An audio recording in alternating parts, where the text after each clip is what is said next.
waxaa magaalada Puntland ee gobolka Doolne waddanka Sweden soo gaaray baras Soomaaliyeed ee wax ka dhiga jaamacadaha ku yaala waddanka Sweden kaasoo la yiraahdo Xuseen Maxamed Cabdulle Xuseen Wadaad ee degan magaalada Katilholm. Xuseen ayaa wuxuu ka soo qayb galay buugga madasha oo lagu qabtay degmada Puntland. haddaba Xuseen ayaa waxaan wax ka weydiinay taariikh nololeedkiisii iyo halkii uu ka soo bilaabo waxbarashada. waxaan hadaladiisa kamid ahaa aad u mahadsantahay runtii waxa la yiraahdaa Xuseen Maxamed Cabdulle waxaan ku magac dheer Xuseen Wadaad waxaan ku dhashay gobolka Banaadir waxaan ku dhashay gaar ahaan degmada la yiraahdo degmada Wardhigley waxaan ku barbaaray isla Wardhigley 1958 aan ku dhashay meesha bishii afraad 22keedii waxaan waxbarashada bilaabay 1965 waxaan waxbarasho ka bilaabay dugsi la dhihi jiray madrasada Naasir ibtidaa'iya oo ku taal degmada Shibis ilaa waxaan ka dhigtay meeshaas fasalka shanaad fasalka lixaad waxaan u soo wareegay madrasa misaa'iya oo loo yaqaano Jamaal Cabdi Naasir oo saddex qayb u qaybsan raadi muqdisho agtiisa ku taal qayb leeyahay misaa'iya oo la dhigan jiray maxaa ibtidaa'i ahayd lafteeda waxaan ku dhameeyay fasalka lixaad dugsi dhexe waxaan ka baxay madrasada Maxamed Cabdulla Xasan madrasa la dhihi jiray oo isla Allah raacsanaan jirtay bariga hore oo ahayd madrasa carabiya oo manhajkeeda macallimiinta wax ka dhigaan oo dhan waxa masaari ahaayeen manhajka iyo macallimiinta inta Masar ka imaan jireen shahaadooyinka waxa soo waxaan ka qaadan jirnay maxaa dawladda Masar ila dugsi dhexe meeshaas aan ku dhigtay inta dugsi dhexe dhiganayay waxa suurta galay runtii waxa la sameeyay wax weyn runtii taariikh dheer ay ahayd maxadkii markaan galay 2 bil markaan ku jiro waxaan u wareegay qayb ka tirsan wasaaradda wata loo qaybay 2 qayb 76 77 waxaan ka soo shaqeeyay maxaa ahay magaalada Hargeysa gobolka Waqooyi Galbeed markaa kadib waxaan u wareegay inaan caafimaadka aan wax ka barto furtay farmasiya ka shaqeynayay kadib waxaan u wareegay waddanka Yemen ka shaqeeyay waddanka Yemen anoo jooga waxaan fursad u helay waxbarasho oo iskay ah inaan u tago waddanka Pakistan maxaa diploma oo ku saabsan maxaa cilmiga daawada isla 85 waxaan u wareegay dalka Yemen oo aan ka noqday maxaa ahay farmasiste kadib 5 sano ka shaqeeyay wixii ka dambeeyay waxaan u wareegay waddanka Liibiya 20 sano aan deganaa oo aan ka shaqeynayay caafimaadka waxaan madax ka ahaa qalabka iyo daawada iyo waxyaabo ku saabsan gobol aan deganaa oo isbitaal weyn oo ku yaala maxaa ahay magaalada la yiraahdo Binjawaad iyo maamulkeeda guddiga ugu sarreeya xubinka ahaa qaybta daawada iyo qalabka aan madax ka ahaa intaan halka joogay waxaan sameeyay suurta gash inaan jaamacad ku taalo magaalada la yiraahdo Benghazi oo caasimada labaad ee dalka inaan ka sameeyo shahaado la yiraahdo business administration aan ka sameeyo inta meesha joogo lafteeda koorsooyin badan sameynay kala oo waxbarasho ku saabsan iyo seminaar badan oo ku saabsan maxad lagu barto caafimaadka oo aan ka dhigay maadada pharmacology iyo maadada la yiraahdo amraad mucdiya ama cudurrada faafo 20 sano ka bacdi waxa ay suurta gashay inaan u soo wareego waddanka Sweden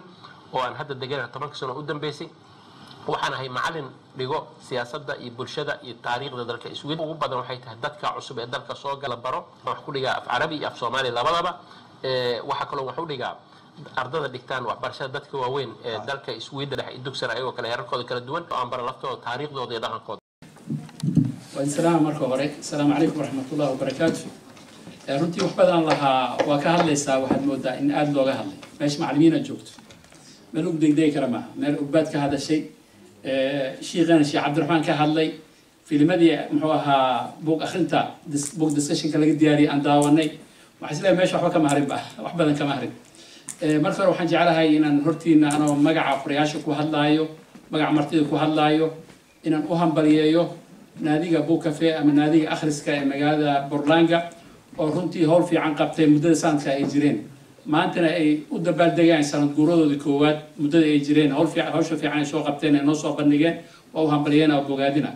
marka ugu horeyso marka labaad waxaan runtii aan aad ugu faraxsanahay maanta magaalada Puntland inaan kula kulmo saaxiibkay qaaliga ah Maxamed Khaldaa oo aan muddo is arag oo runtii waxaan u maleynayaa asaga ma xasuustee waddanka maalintan soo galay anoo immigrationka yaafle ku jiro oo dadka markay cusub yihiin waxay galaan wax la yiraahdo boofis iyo boofis lagu jira marka salaadii anagoo dhudhumaneen oo cusub oo qof walba qolkiis ku dukanayo wuxuu noogu yimid meesha anagoo meel fadhino ku sheekeynayno dhalinyaro badan group badan oo Soomaaliyeed wuxuu yiri warkaalay salaada la gaaray oo dukanay jamaca dukanay runtii ma ilaawin Maxamed Khaldaa hadduu xasuusto maalintaas Maxamed Cabdiwahaab aniga anagoo group badana falkaygu u egyihiin si fiican marka aadan u bogaadina runtii aadan i farx gelinaysa cagmadhigo laftiisa muddo hore ay u dambeysay 2010 aan maleynaa iyo 2011 ka tiro holam in asagana halkan fadhiyo waxaa sharaf i ah runtii dad badan oo aqoonta saaxiib la in halkan joogaan culimo leh macallimiin leh siyaasiyiin leh runtii waxaa farxad i ah inuu halkan joogo runtii siyaasiga magaalada ama gobolkan Dalarna Mustafa Ciise cagmadhige maslax guure iyo runtii groupkan barnaamijkan soo diyaariyeen oo runtii aan hortiina aan uga mahad celihay aad ay farxad gelinaysaa waxa isleeyahay waxay ahayd laba qodob waxyaabaha ay ahayd inaan ka hadalno waxay tahay waa akhris iyo qoraal akhris iyo qoraal waa laba shay oo isku xiran oo aan kala harin waxaad moodaa qaybtii akhriska naadiga aan martida u nahayna inay aad uga hadleen aad noogu soo bandhigeen kaalinta akhriska sheekheena runtii khayr Allah siiyo sheekh Cabdiraxmaan wuxuu aad uga hadlay muhiimadda ay leedahay akhriska asoo noo soo dariishaday suuradii ugu horeysay ee rasuulkeena sallallahu alayhi wasallam lagu soo dejiyay oo ahayd wax akhri macnaheedu waxay tahay waa laba macno marna waa akhrin oo ikhradi ah oo amar ah ficil amar ah marna waa waxbaro waxa loo jeedaa waxay tahay salkeeda ay tahay waxbarasho macluumaadka ugbaad waxay ka hadashay lafteeda akhriskay xoog saartay inkastoo thaqaafo carbeed oo xoog badan ay ka muuqato runtii Soomaaliga eray badan ay maqan yihiin ugbaad aadan ku bogaadina runtii sida uu dhisan tahay dhinaca diinta dhinaca dhaqanka iyo tarbiyada runtii waxyaabaha ka hadashay meeshan uma imaan inaan annaga aan wax sheegno ama wax nagala barteen waxaan u nimid inaan wax isdhaafsano wax kala barano marka waxaan ka hadli doonaa xoogga saari doonaa insha Allah sida macallin Cabdilcaziz oo sheegay waxa la yiraahdo qoraalka si wax loo qoraa runtii naadiyana waxaan ku bogaadina inay ku daraan hadda way sheegeen inay xogaa dad wax qoray ay jiraan dadka laftooda in koorsooyin la siiyo mar haddii magaalada uu degan yahay Maxamed Khaldaa Cabdiqani macallin Cabdiqani uu degan yahay oo qorayaala runtii bugaag qoreen badan idin la degan yihiin waxa nasiib leeyahay nasiibka inay ka faa'iideysataan marka inta waxaan jecelahay inaan uga baxo qaybta hore hordhaca waxaan jecelahay marka bal inaan u gudbo waxa la yiraahdo qoraal tifaftir iyo lafago waxa la yiraahdo waxaan ka hadlaa marka hore rabaa inaan ku bilaabo qoraal muxuu yahay qoraalku wuxuu leeyahay taariikh fac weyn wax hadda bilowdo ma in wax la qoro qoraalka sida la socotaanba wuxuu ka soo bilowday dhulka la yiraahdo muxuu ahaa ugbaan iska barajeyna dhulka la yiraahdo ardul raafideyn oo la yiraahdo dhulka maanta loo yaqaan Ciraaq iyo ka soo bilowday dadkii bilaabay in wax la qoro ma far la qoraba asalkeeda waa dhulka xadaaradaha ay ka bilowdeen ama ilbaxnimada ka bilowdeen waxay ahayd meesha la yiraahdo muxuu ahaa dadka la dhihi jiray Sumeriyiinta waxay bilaabeen 6000 sano ama 7000 sano ka hor inay farsameeyaan waa u geli doonaa insha Allah iyo fariiq kale oo ka dambeeyay laakiin waxaan rabaa bal xoogaa waxyaabo yar aan ka hormariyo runtii aadanaha qoraalku wuxuu leeyahay taariikh fac weyn wuxuu soo maray heerar iyo duruufo kala duwan sida aan la soconno aadanuhu wuxuu halgan dheer u soo maray jiraalkiisa wuxuuna maalinba uga gudbayay helidda iyo maareynta noloshiisa runtii aadanaha wuxuu bilaabay ama ilbaxnimada u bilaabatay sida la socotaan oo iga taqaanaanba waa maalintii dabka u helay ilbaxnimada waxay ka bilaabatay runta ah helitaankii dabka sida la socotaanba mar alla markii qolyaha hadda aan sheegay ay bilaabeen talaabadii xigtaa waxay ahayd qoraal in la helo in wax la qoro qoraalku waxa bilaabay dadka hadda aan sheegay Soomaaliyiinta bilaabeen muddo soo wadeen kadib waxa ku yimid habac iyo dib u dhac markuu yimid waxa dib u bilaabo meeshii ka bilaabay qolo kale oo ku xigto oo la yiraahdo muxuu ahaa Finiqiyiinta bilaabeen ayaga dadka la yiraahdo Finiqiyiinta bilaabeen ayagana muddo wadeen farahooda waxay ahaayeen fara sawirra u eg kadib waxa soo doorkooda qaatay qolyaha la yiraahdo masaarida maanta aan u naqaano ama Egypt aan u naqaano faraacinadii hore yaa waxay bilaabeen qodobka ku xigtay ahayd laakiin waxa jiro fikir uu qabo nin qoraa Soomaaliyeed ah professor Soomaali degan hadda Xamar akademiyada dhaqanka iyo suugaanta Soomaaliyeed ka shaqeeyo yaa wuxuu leeyahay wuxuu isku xiraa laba shay wuxuu leeyahay faraha laga sheekeynayo oo ay lahaayeen dadyowga maanta aan sheegino xadaarada lahaa runtii waxaan ognahay Soomaalida inay xiriir la lahayd waxaan ka warqabnaa muxuu ahaa qolyaha hadda aan sheegaynay muxuu ahaa masaarida faraacinada hore inay xiriir qoto dheer leh dhulka Soomaaliyeed dadka deganaa dhulkaas oo loo yaqaan dhulkii uduga dhulkii fooxa dhulkii ilaahiyada mar haddii xiriir noocaas uu jiray farihii berigaas dadkaas isticmaali jireen wuxuu leeyahay waa fara sawiran marka wuxuu soo qaada oo barbar dhiga xoolaha Soomaalida inaad taqaanaan u maleena markaad aragtaan xoolaha Soomaalida waxay ku sameeyaan sumad wax leeyahay waa la sumtaa sumadda qaabka ay u samaysantaa qabiil kasto iyo reer kasto xoolahooda sumada loo yeela si neefka markuu dhumo loo aqoonsado marka wuxuu isku xiraa inay isu dhow yihiin sumadihii xoolaheena saaran iyo fara qoraalkaas runtii laakiin arrintaas ma aha wax 100% وأرين وباهن رنتي دتك حتى برنامج كان بلابين يقولنا الصوماليين إني وقعنا رنتاس بروفيسور توحو بوجيسو قيبته قدام بيسقران كيس أما يعني بارستيس وحقوقنا هذا باقوا جيدنا أوليه وقدام بينتي وحن هل كان باقوا جيدنا أقولنا الصوماليات حسية علم بارست أفكار هايو إن كقيب قاتان علم بارست عصب قيمها بدن أرنتاس ومضاها يمالها إسكسو قلان أما بشابهان فرقرالك وح إسنه حسايو بروفيسور علي جمعال أحمد بوجي سليرا قصو قانون يقسين وحنو ملاينا ناديقة أن ما أنت مرتضى قلنا هينا هيستان بوغاس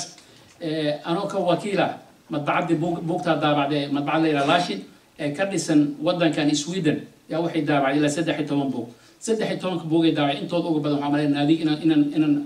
كلنكي أنكو كلنا مالين معاني كالصومال مجالس كالستوني أنكو سوق الدوسين مركب بوغا وحوسا بروفيسور علي جمعال بوغا اللي يراه قصي قانون يقسين وحكو شيء لبا فرقرال oo ay kala leeyihiin dadyo qaarada kala duwan ku nool waatan hore wuxuu ka hadlayaa qiso dhex martay qoraagii caanka ahaa Levi Strauss oo u dhashay dalka Faransiiska ee beeldaajiyihii qabiilka Nambik Wara oo ah beeldaaji beelweynta degta kaymaha Amazon ee Brazil af Ingiriisi lagu yiraahdo Amazon rainforest filosofku wuxuu qaatay in uu isagu bilaabay far ay yeeshaan meeshaasi laakiin waxa afkooda ku jira eray lagu cabiro farta qoran oo xuruuf isku xirxirana oo macnaheedu yahay sawirid ama naqshid sadaro ama xariiqmo waxaad eegtaa bogga 66aad iyo 68aad ee bogga gaso ganuun iyo gasiin